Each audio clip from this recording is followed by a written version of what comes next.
What's up, everybody? It's your boy Brandon Blakeney, aka Brandon Lee TV. Kick back, relax, and come take a ride with me. We've got eyes on one of the most highly anticipated recruitment battles going on right now. One of the most highly touted recruits to come through high school basketball in some time. 2024 Cooper Flagg, the forward, multi-hybrid, versatile forward out of Maine, plays his high school basketball at Montverde Academy down in Florida. Now, we know that Flagg is being already regarded as a generational talent and a future #1 overall draft pick after playing 1 year in college and racking up on that NIL money. Now, we knew before coming into this it was going to be a 3-team battle, so we thought between Duke, who's being heralded as the heavy favorite, the crystal ball prediction to land Flagg. Then you got Uconn, the defending national champions, and there's some family ties there.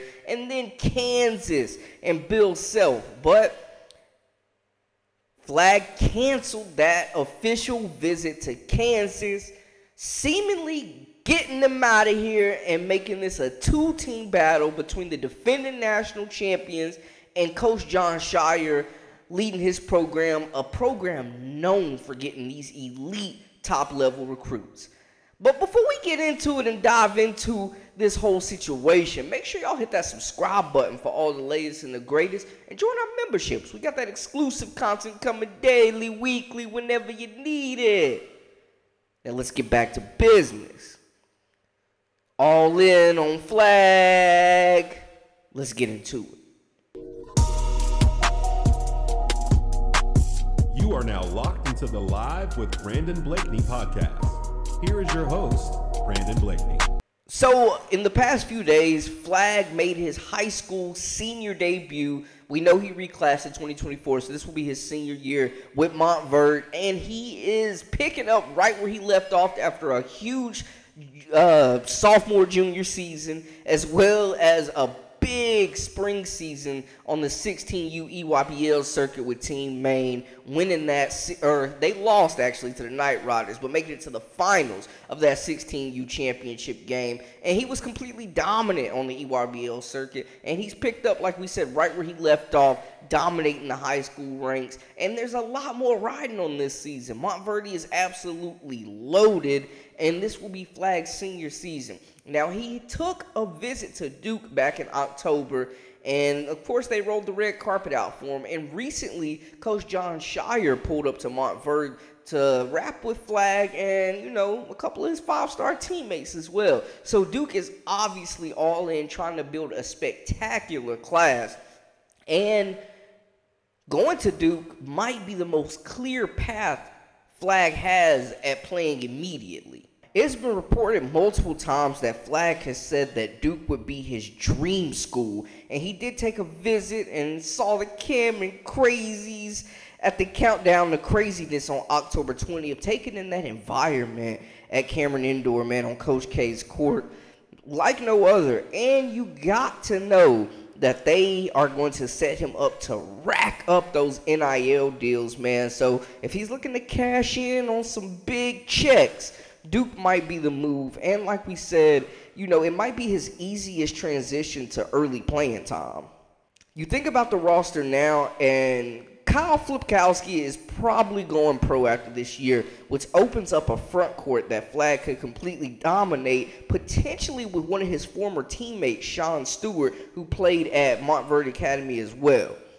And we're used to seeing Duke get these big-time recruits, man. They have landed 5-star after 5-star after 5-star, and it's really familiar waters with them. And honestly, Flagg has that capability to be that next big Duke villain, in my opinion, man.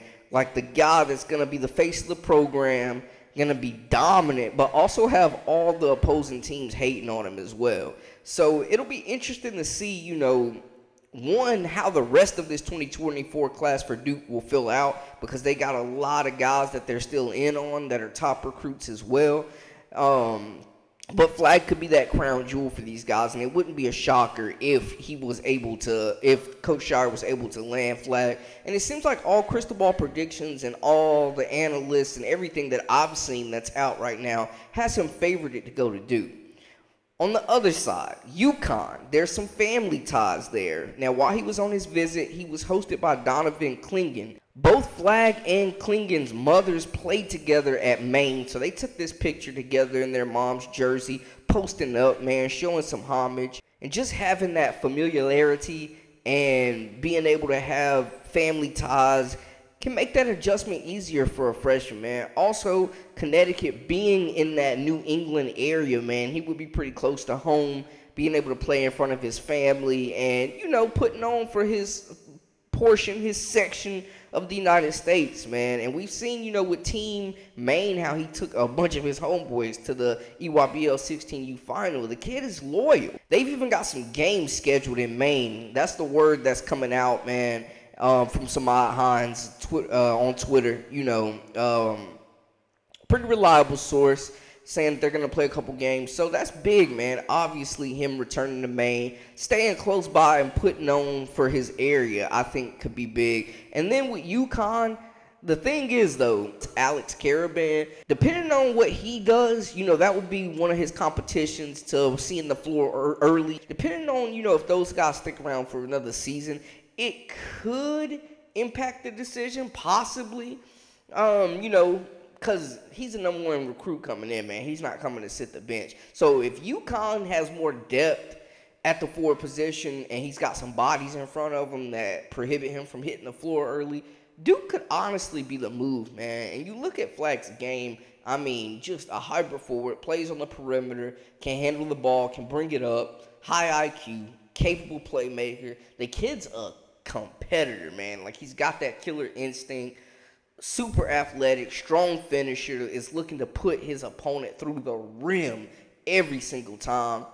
And he's a shot blocker, man, like a natural shot blocker, rim protector, can be that anchor in the paint to lead his team, and just his ability to impact the game on both sides, man. There's not a player in the country, in this class, that can do the things he can do and just be the immediate impact player that he can be. This kid's got the talent to be the number one option and anchor the defense from day one. And he could really flourish at a place like Duke, man, where they've shown their ability to just pump out kids into the league and have set them up for success in the NBA. We've seen it year after year after year.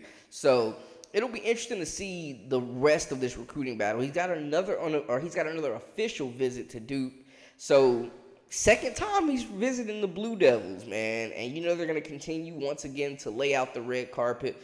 All signs are saying that the first visit went really well. And it just looks like, he could be leaning that way. Like, obviously, nothing's official because UConn's still in the race. If he was full-on committed, fully pledged to Duke, the recruitment wouldn't be open. He wouldn't have took the visit to UConn, and that would be that. But it was funny because I was seeing reports that Kansas, this was a two-team race, and UConn was just a formality, the visit. And Kansas was the second runner-up and was going to be competing with Duke. But no. Don't count out Coach Dan Hurley and those Huskies. And what better way to impress a recruit than showing off that brand-new, shiny national championship trophy? We're going to continue to monitor this recruitment, man, because he's one of the biggest prospects in the nation. And he's going to be an impact player, face of the program type player, already has a huge following. The kid's a superstar, man. Come on. NBA players, NBA scouts are well aware of what Flagg's game brings, and he's totally expected to just be a complete game changer at whatever school he looks at, man. Now, Duke is still piecing together their 2024 class, so it'll be interesting to see. And they also have a lot of young talent on the roster. But, you assume guys like Caleb Foster, Jared McCain will hang around for another year, so they will have capable guards to be able to get Flagg the ball, play that pick and roll, and, make life easier for him. So we'll see, man. It's going to be all hands on deck trying to land Flagg, though. This is a monumental recruit, and this will be a decision that has ripple effects all across the nation and college basketball specifically when he does make that decision. There has been no reported timetable on when he will make the decision. So just like everybody else, we're just sitting on pins and needles waiting for the word. But y'all holler at me in the comments. Let me know how y'all feel about the situation. Is he going to be a Husky? Is he going to be a Blue Devil? I don't know. Y'all let me know how y'all feel about the situation. That's a wrap for us. For all the latest and the greatest, I am Brandon Blakeney, a.k.a. Brandon Lee TV. Until next time, hey, we out.